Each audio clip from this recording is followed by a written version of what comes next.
There's something undeniably transformative about being truly present. It's one of the most powerful tools in our lives, and yet, it's one that so many of us overlook. When we think of someone suffering, we often imagine their outward signs: tears, sadness, a sudden withdrawal from life. But what if I told you that the true pain someone experiences doesn't always reveal itself in obvious ways? We're going to explore 4 signs that a man is struggling with the pain of losing you. These signs, though subtle, are tied to something deeper: the wiring of his brain and body. His behavior is rooted in the way his mind reacts to loss, and understanding this can give you clarity on how to approach the situation with compassion and understanding. The power of presence is at the heart of this process.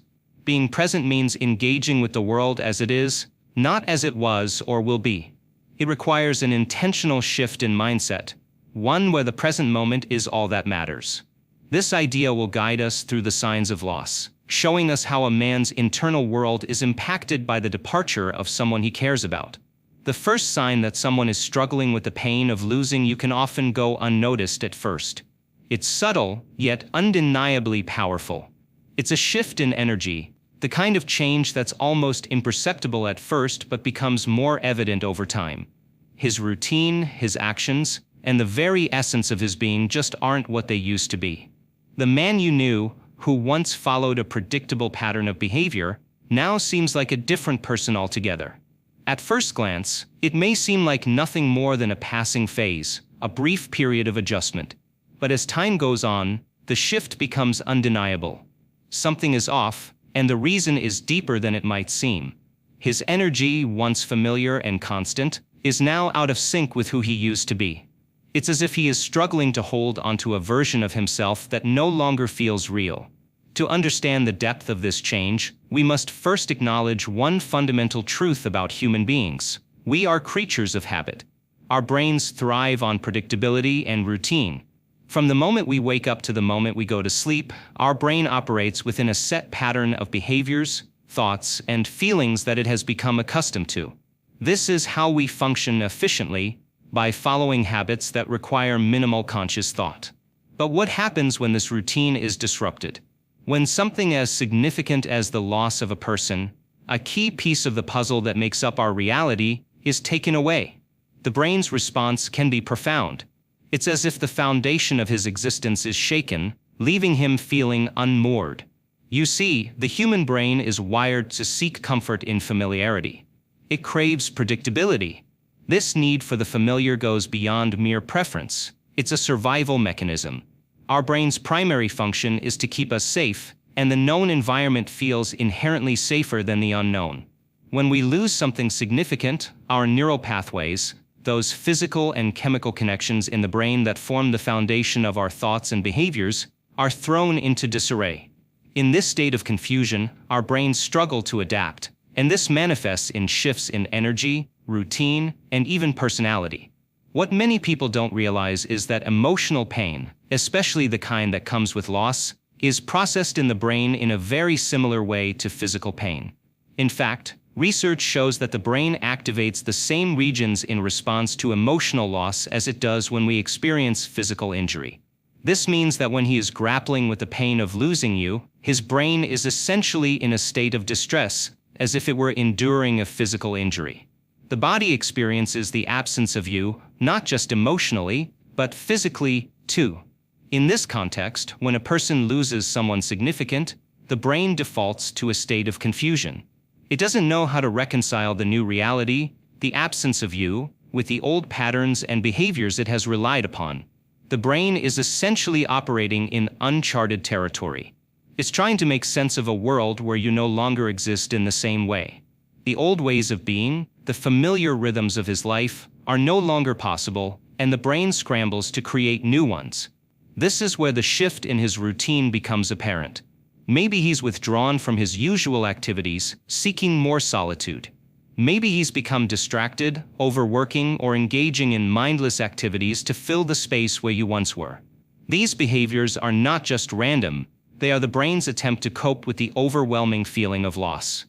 His brain is in a state of flux, trying to figure out how to function without the familiar anchor that was you.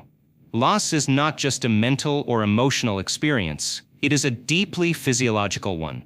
The process of emotional recovery after loss involves the rewiring of the brain's neural pathways. These pathways were once shaped by the presence of you in his life, and now they must adjust to a new reality. This is a delicate and often uncomfortable process. In neuroscience, there's a concept known as neuroplasticity, which refers to the brain's ability to reorganize itself by forming new neural connections. When we experience a traumatic event, like the loss of someone significant, our brain enters a period of neuroplasticity. This means that the brain is literally reprogramming itself to adjust to the new circumstances. For him, this means that his emotional responses, his behavioral patterns, and even his routines are all subject to change. During this period, it's common to see erratic or unpredictable behavior. One day, he might be distant, withdrawn, and introspective. The next, he might be overly active, attempting to distract himself from the pain of the loss. This back-and-forth behavior is the brain's way of navigating the transition. It's trying to find stability again, but it's still figuring out how to process the new information it's receiving. This process of emotional rewiring is not quick, nor is it easy. It takes time for the brain to adjust to a new reality. And throughout this period of adjustment, he may seem like a different person. His energy may feel off, and his routine may appear disjointed. This is a reflection of the internal struggle taking place as his brain tries to recalibrate itself. In addition to the emotional and mental shifts, the body also experiences the effects of loss. The brain and body are intricately connected, and what happens in one area often reverberates throughout the other. When someone is dealing with the pain of losing you, it's not just his emotions that are being affected, it's his physical state too. Research has shown that emotional pain, such as the loss of a loved one, can trigger physical symptoms. These symptoms can range from fatigue and changes in appetite to more serious physical health issues like headaches, muscle tension, and even digestive problems. The body's response to emotional pain is real and tangible, as the brain and body work in tandem to process the grief and loss. When he begins to withdraw or seek out distractions, it's often because his body is struggling to handle the physiological toll that the loss is taking. The brain, in its state of confusion, is sending signals throughout the body, affecting his energy levels, sleep patterns, and even his immune system. It's no wonder that someone going through a significant loss might appear worn down, distracted, or even physically ill. One of the key factors in how the brain handles loss is the release of neurochemicals. When we experience emotional distress, the brain releases stress hormones such as cortisol, along with neurotransmitters like dopamine and serotonin. These chemicals play a significant role in how we experience emotions like sadness, fear, and anxiety. In the case of losing someone, the brain's natural response is to flood the system with these chemicals, which is why the emotional pain can feel overwhelming. Cortisol, the primary stress hormone, is especially prevalent during times of grief. It can make it difficult for him to think clearly, and it can leave him feeling exhausted, irritable, or disconnected from others. At the same time, the drop in dopamine and serotonin levels can lead to feelings of sadness or even depression. As his brain goes through this emotional turmoil, it also experiences a kind of chemical imbalance. This imbalance can cause erratic behavior and mood swings. One moment he might feel fine, and the next he could be overcome by sadness or frustration. These fluctuations are the result of his brain working hard to adapt to the emotional pain he's feeling. Despite the discomfort and upheaval that come with the pain of losing someone, this period of emotional reprogramming is essential for healing. The brain's ability to adapt and reorganize itself is a testament to its incredible capacity for growth and change. While the process may feel painful, it is ultimately necessary for him to move through the pain and find a new sense of stability. For him, this period of uncertainty and emotional turbulence can be a time of profound transformation.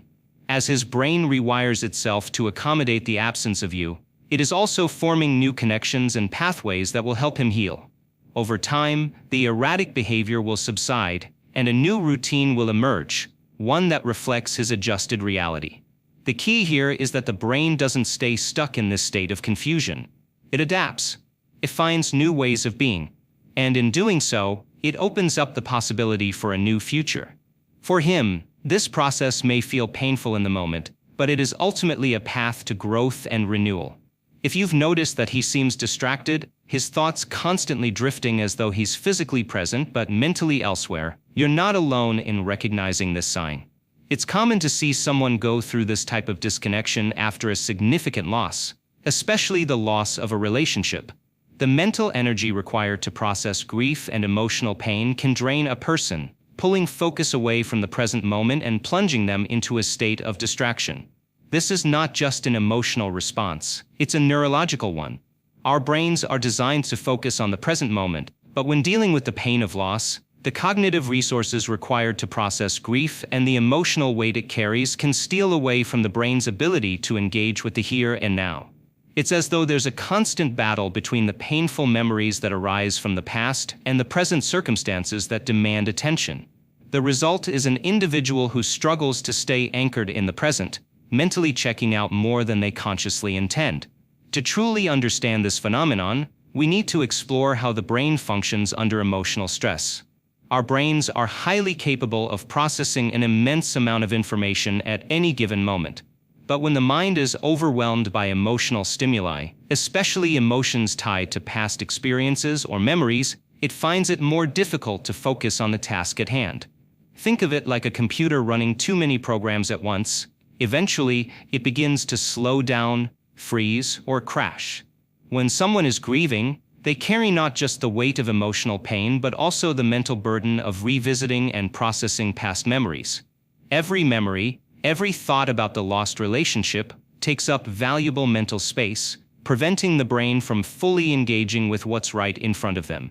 This is why someone grieving may seem absent-minded or distracted. Their mind is in constant turmoil, attempting to juggle the emotional pain of the past while still attempting to function in the present. In the realm of quantum physics, the concept of infinite possibilities suggests that everything exists as a potential, awaiting a choice or decision. Our brains work similarly in many ways, constantly making decisions about where to direct our attention.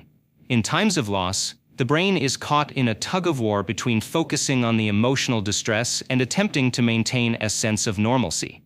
This battle for mental energy results in a person who cannot seem to stay focused on anything for long. This dynamic is especially pronounced in individuals experiencing grief. The brain is trying to keep up with the demands of the present world, but the emotional pull of the past is stronger, hijacking attention. This struggle becomes more intense when the loss is of someone close, and the brain is essentially working overtime to process the emotional fallout of that loss. Research in neuroscience has shown that when the brain is overwhelmed with emotional stimuli, especially memories tied to grief or loss, it can result in cognitive overload. The brain's cognitive resources are finite, and when they are stretched thin, focusing on simple tasks becomes more difficult. A study published in Psychological Science found that the brain's prefrontal cortex, the area responsible for decision-making, focus, and attention, becomes less effective when someone is under significant emotional distress. This means that when grief takes hold, the brain has a diminished capacity to engage in tasks that require concentration, problem-solving, or sustained focus. In simple terms, emotional pain takes precedence over intellectual focus. The brain cannot effectively juggle the emotional load and the cognitive load of staying present at the same time. As a result, the person may seem absent-minded or distracted, not because they are unwilling to be present, but because their brain is caught in an emotional loop that it cannot easily break. Think of it like driving while mentally exhausted. When you're tired, your reactions slow, your ability to concentrate diminishes, and your judgment is impaired. In the case of someone grieving, the brain is essentially exhausted by the constant need to process emotional pain. Even though they may want to focus on work, a conversation, or a task at hand, their brain is too preoccupied with the emotional turmoil of loss. This depletion of mental energy impacts their ability to engage with life as they once did. It's not a matter of willpower, it's a physiological and neurological response. This cognitive exhaustion can manifest in various ways. Perhaps he starts tasks but never finishes them. Maybe he forgets important details or overlooks things that were once second nature. His brain is doing its best to cope with the emotional overload, but the toll it takes on his ability to focus is significant.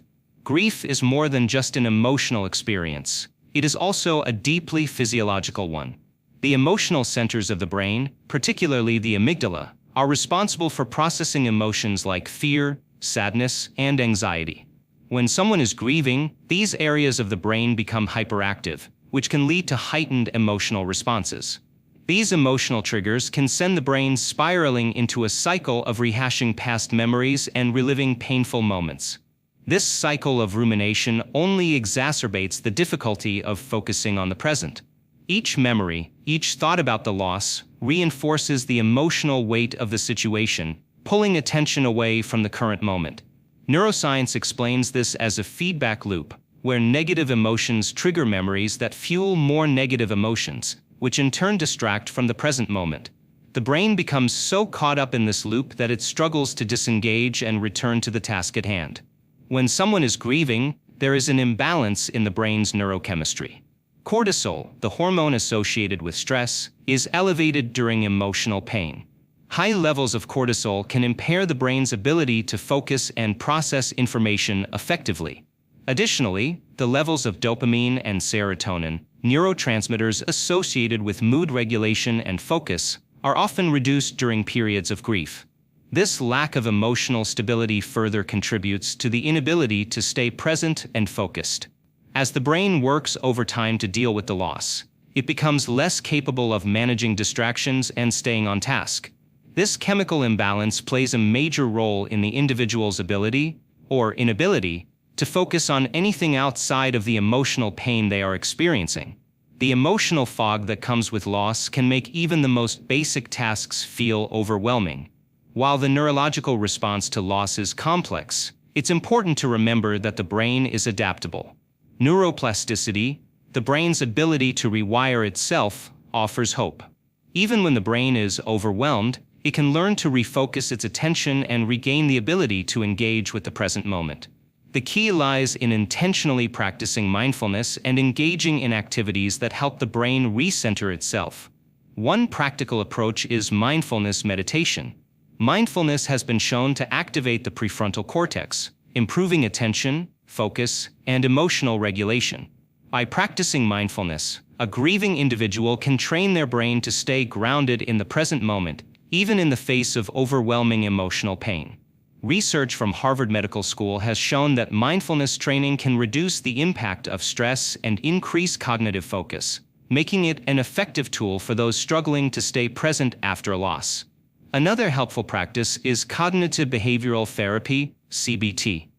CBT focuses on identifying and changing patterns of thought that contribute to emotional distress.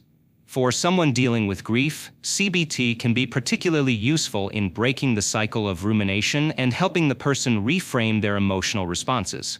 This shift in thinking can lead to better emotional regulation and, ultimately, return to mental clarity and focus. Another way to help someone regain focus after a loss is through the establishment of a routine. Grief can often feel like a chaotic storm, but routines provide structure and predictability. This sense of structure can help the brain regain its footing and re-establish a sense of normalcy. Establishing small, manageable goals each day can provide a sense of accomplishment and help refocus attention on the present.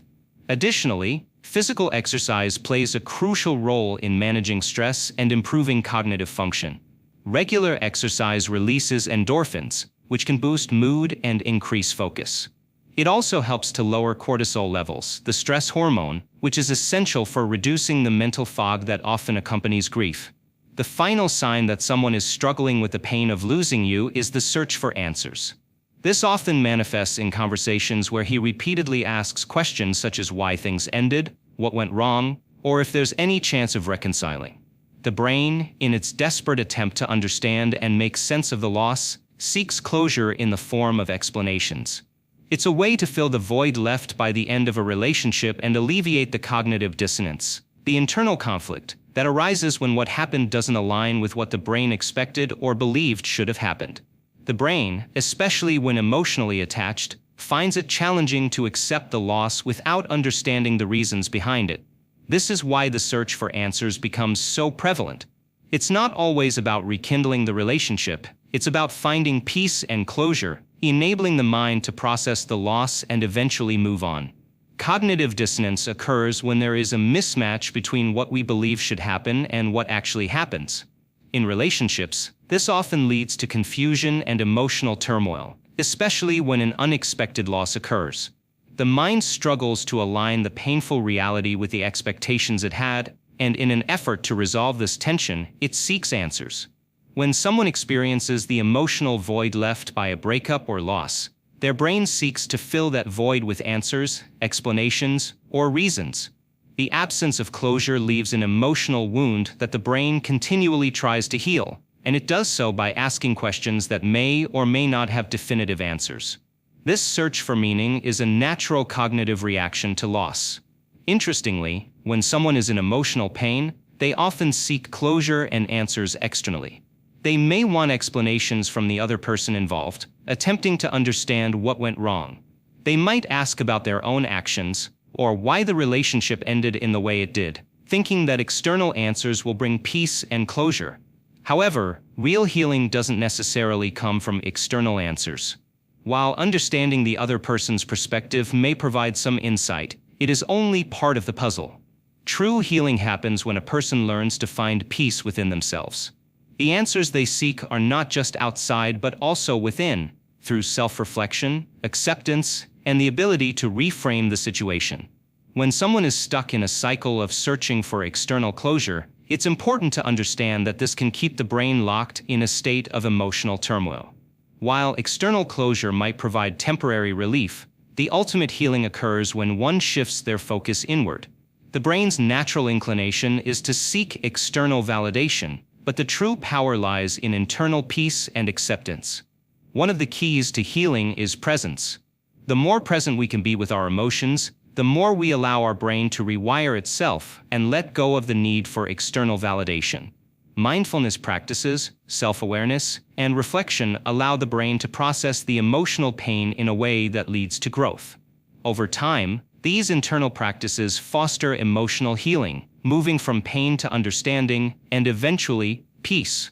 It's important to remember that these reactions to loss are not permanent. They are part of the brain's natural response to emotional upheaval. With intention and focused effort, these responses can be rewired to foster healing and emotional resilience. Just as physical practice leads to mastery of a skill, consistent emotional practice can help the brain shift from reaction to intentional action. Healing from loss doesn't happen overnight, and just like learning any new skill, rewiring your brain requires patience and consistent effort. But the payoff is substantial. The more we practice being present with our emotions, allowing them to move through us without clinging to them, the more we can create new neural pathways that lead to emotional freedom.